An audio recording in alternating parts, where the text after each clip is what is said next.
Bonjour Lion, avec la sagesse d'Avalon, nous allons voir votre guidance de février. J'ai mis en ligne votre guidance amour pour février, bien sûr janvier aussi, 2021. Votre rêve, un tirage intemporel qui vous aidera peut-être à cheminer sur la réalisation, en tout cas de vous-même, ou peut-être ce que vous voulez réaliser en devenant tout simplement vous-même. Et puis je vous invite, je suis Brigitte Crespo de l'Image de l'âme, je vous invite à participer au concours des 15 000 abonnés, à me noter en commentaire que vous désirez participer à ce concours pour gagner une voyance. En fait, j'offre 2 voyances. Voilà, tout simplement. Alors, eh bien, on y va. Pour vous, Lion, bien sûr, ceci est une guidance générale. Je suis à votre disposition. Mes coordonnées sont dans la vidéo et sous la vidéo. Si vous désirez, eh bien, tout simplement, que je réponde à vos questionnements. L'abeille.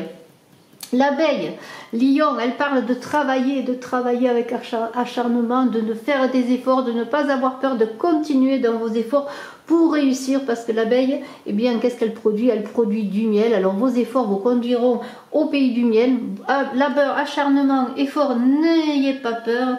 Ne mesurez pas tout cela, parce que pour trouver la douceur, le repos, la récompense, eh bien, il va falloir, Lion, que vous travaillez. La chance, le succès est au bout de vos efforts, de tout cela. C'est un couronnement. L'abeille parle de couronnement de vos succès, de triomphe. Alors, eh bien, mettez-vous en route si ce n'est fait, travaillez à la réalisation de tout ce que vous voulez entreprendre. Vous allez être aidé par la grande prêtresse qui est une visionnaire, vous allez être visionnaire sur vos projets, vous allez recevoir peut-être des signes, avoir des rêves prémonitoires, pourquoi pas avoir des visions d'avenir, justement sur la réalisation de vos projets. Des efforts que vous allez faire, eh bien, va contribuer cette grande prêtresse à ces efforts pour être dans la réceptivité. Elle va vous permettre de travailler à un plan plus large sur les énergies subtiles de l'esprit et sur le pouvoir parapsychique du féminin qui est en chaque être. Alors, on vous dit, eh bien, faites confiance à votre intuition, regardez le monde autour de vous pour ce que vous voulez réaliser, pour en voir peut-être des vérités différentes du rationnel, de ce que l'on dit rationnel, de ce que l'on peut toucher. Vous voyez, il y a une idée de regarder le monde différemment, d'aller aussi au-delà, eh bien, des choses, tout simplement, au-delà du chaos du monde, au-delà des difficultés du monde. On vous dit, fiez-vous à votre intuition intérieure. Il y a une idée de discernement, d'aller au-delà des apparences qui sont parfois trompeuses. Cette grande prêtresse, c'est la papesse dans le tarot de Marseille, cette grande prêtresse qui fait passer des seuils, qui aide à l'accouchement. Alors elle va peut-être vous aider à l'accouchement de vous-même, de ce que vous voulez réaliser. Elle va vous faire sortir de l'ombre pour aller vers la lumière, pour aller vers le monde. Il y a une idée d'avoir, comment pourrais-je dire, une vision d'un nouveau chemin qui peut s'ouvrir, d'un chemin différent. Alors, on est avec, dans le principe féminin, bien sûr, de la réceptivité. On vous invite aussi à, comment dirais-je, à délivrer vous-même peut-être au monde des messages que vous pourriez recevoir. Pour certains, peut-être qui êtes médium, qui avez des facilités psychiques. Voilà, il y a cette idée aussi de redonner un peu ce que l'on reçoit. On a cette carte du mouvement qui vous dit, eh bien oui, tout est appelé à se transformer, tout se transforme, tout est mouvement, rien ne se perd, hein, comme a dit Lavoisier, tout se transforme. Donc, eh bien, de ce que vous allez laisser peut-être, eh bien, va en être comme une semence qui va porter ses fruits, quelque chose de nouveau. Il y a une idée de fluctuation, de choses qui bougent, et bien sûr, de libération également. Alors pour certains, peut-être allez-vous changer de lieu de vie, changer de travail. Il y a une idée de libération en mettant fin à une situation qui ne vous convient plus, dans l'idée de renouveau dans l'air, dans l'idée d'élargir vos horizons, peut-être un déplacement à l'étranger, une visite d'un lieu inconnu, pourquoi pas un lieu spécial, un lieu porteur d'énergie, pourquoi pas, ou est-ce un voyage intérieur. De toute façon, les choses vont vraiment bouger. Nous avons également cet aigle à côté qui vous dit, eh bien, regarde la situation différemment, élève-toi au-dessus des contingences et une perception plus élargie des choses, des événements, de ce que tu veux produire.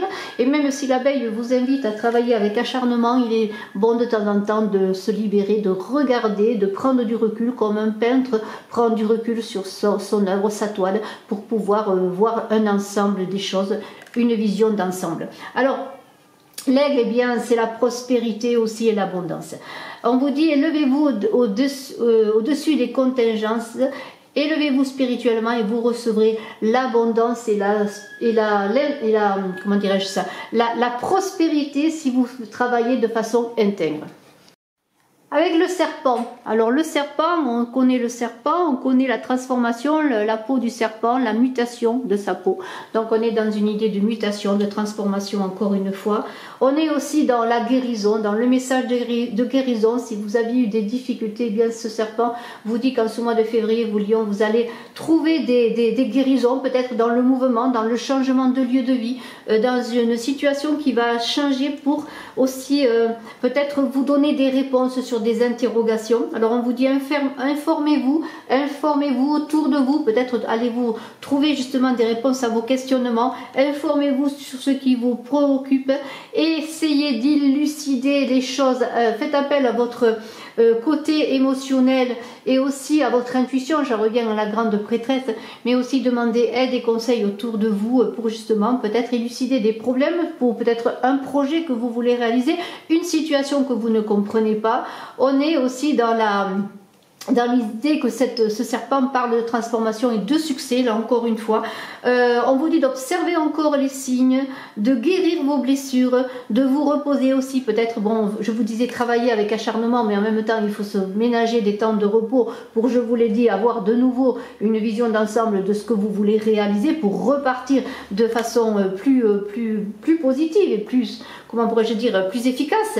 En tout cas, on est dans l'idée aussi, le serpent il vous demande dans cette mutation, il ne fait pas le serpent un changement de peau en allant manger d'autres animaux. Non, il le fait dans le repos, le silence, la tranquillité, pour se reposer et accéder à quelque chose de nouveau, à une nouvelle énergie. Un renouveau tout simplement, comme quand le printemps revient. Vous voyez, à l'idée de la terre qui se repose en hiver, eh bien on vous invite aussi à travailler à votre travail, mais sachez prendre des temps de repos. On a un faucon. Un faucon, il vous aide à progresser. C'est peut-être un coup de fil qui va vous arriver, une aide, un message qui va vous permettre de résoudre un problème, quel que soit le problème, sur quoi vous travaillez, si c'est un problème aussi relationnel, un problème amoureux, quel qu'il soit, la lumière va être faite avec ce faucon. Alors on vous dit aussi, écoutez ce qu'il est dit autour de vous, les messages des personnes qui vous parlent. Arrêtez-vous, peut-être faites une pause pour comprendre et vous servir justement des communications que vous pourrez entendre autour de vous. Alors le barde, lui, il est dans une problématique, il parle d'une problématique générationnelle. On vous dit qu'avec le barde, eh bien peut-être le problème du moment est dans une résolution d'un passé. Alors là, on parle des ancêtres, de la famille, bien sûr. On parle de trouver des réponses dans son passé. Alors peut-être est-ce une idée de ne pas répéter les mêmes schémas en portant le poids du passé, le fardeau du passé de vos ancêtres.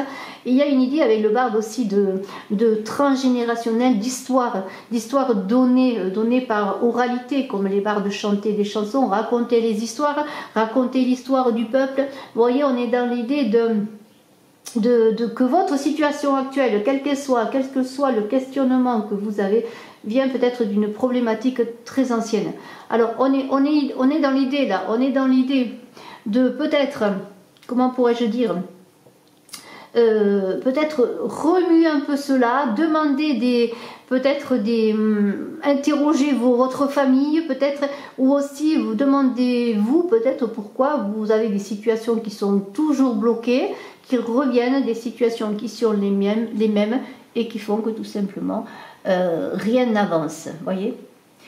Peut-être écouter de la musique, le barde c'est la musique, écouter une musique de méditation peut-être qui vous permettra d'entrer en vous et de comprendre peut-être, parce qu'on est quand même dans la poésie, on est dans l'histoire encore, le plaisir d'enchanter et de raconter qui était la mission aussi des bardes et leur sens de vie. Voilà, on est vraiment dans l'histoire, dans votre histoire là. On a le mystère. Alors vous voyez, quand je parlais d'histoire, de questionnement, il y a des mystères qui vont être révélés. Pour ma part, je pense, si vous prenez le temps dans la mutation du serpent, de vouloir avancer vraiment dans la guérison de votre passé. Et ce passé, je vous le dis, ne vous appartient pas, il est simplement dans la lignée de sang, je pourrais dire. Alors le mystère, eh bien, on cherche là dans des éclaircissements, dans une métamorphose, je dirais, personnelle, dans un mystère d'un parcours, hein, votre parcours. On cherche là le chemin, hein. On cherche un nouveau chemin, on cherche du potentiel. Ce mystère, c'est tout votre potentiel à l'état pur. C'est comme comment pourrais-je dire, on pourrait parler de magie de l'intuition. Alors là aussi, faites appel encore, comme avec la grande prêtresse, à votre intuition du féminin qui est en vous, hein, et on vous invite donc à parcourir ce chemin en vous posant, peut-être par la musique, comme je vous ai dit, par la méditation, à parcourir ce chemin tout en douceur, peut-être pour remonter à un passé antérieur, pour pouvoir revenir à votre présent et retrouver des forces, des forces de vie, des forces inconnues peut-être qui dorment en vous, pour pouvoir réaliser bien vos objectifs. C'est une initiation pour un chemin, pour le chemin de votre destinée. On est, comme pourrais-je dire, on est dans les lois du cosmos qui échappent aux lois de l'homme, aux lois de l'espace, aux lois du temps que l'on vit. On est aussi dans l'idée de peut-être laisser pour un moment son intellect de côté pour vraiment entrer en connexion sur la compréhension simplement et faire confiance peut-être à des choses qui nous dépassent, qui vous dépassent, mais qui sont là, qui vous guident, qui sont là pour vous accompagner. On est dans la puissance du dragon, dans une idée que vous allez retrouver sans doute votre puissance, une certaine force. Vous êtes protégé avec ce dragon vers ce que vous voulez réaliser. C'est un dragon qui intervient dans des étapes essentielles de vie, donc il va vous aider dans vos blocages, dans vos questionnements, dans ce retour vers le passé, peut-être pour faire cette mutation, cette transformation de vous-même qui va vous permettre d'avancer dans vos objectifs. Il y a un pouvoir spirituel, on vous parle d'intégrité, la force elle est en vous si vous êtes dans l'intégrité, dans la noblesse des sentiments. C'est une force qui est en vous, elle n'est pas à l'extérieur. Après, ce que vous pouvez manifester grâce à cette force va se passer bien sûr dans le monde concret, le monde matériel, mais elle est en vous. Et cette force, elle peut être cette force dans la douceur et dans la faiblesse, vous voyez. Dans l'idée que dans une faiblesse apparente, dans une douceur apparente, vous, Lion, vous avez cette énergie de feu qui est celle du dragon notamment, eh bien vous allez retrouver toutes vos énergies, mais vous allez peut-être la dispenser, non pas dans la furie, non pas dans la fureur, mais peut-être dans une douceur apparente et dans un flux permanent, un flux régulier. Alors moi je dis, eh bien, vous avez les moyens de relever vos défis, de relever vos prochains défis. Travaillez pour cela comme l'abeille, posez-vous comme le serpent pour changer de peau, prenez du recul. Faites que cette transformation de vous-même dans un travail laborieux sur vous-même également avec l'abeille libère toute votre énergie, toute votre force et toute, je dirais, votre être. Voilà, c'est vraiment très beau. Je vous remercie, je vous dis à très bientôt, Lion.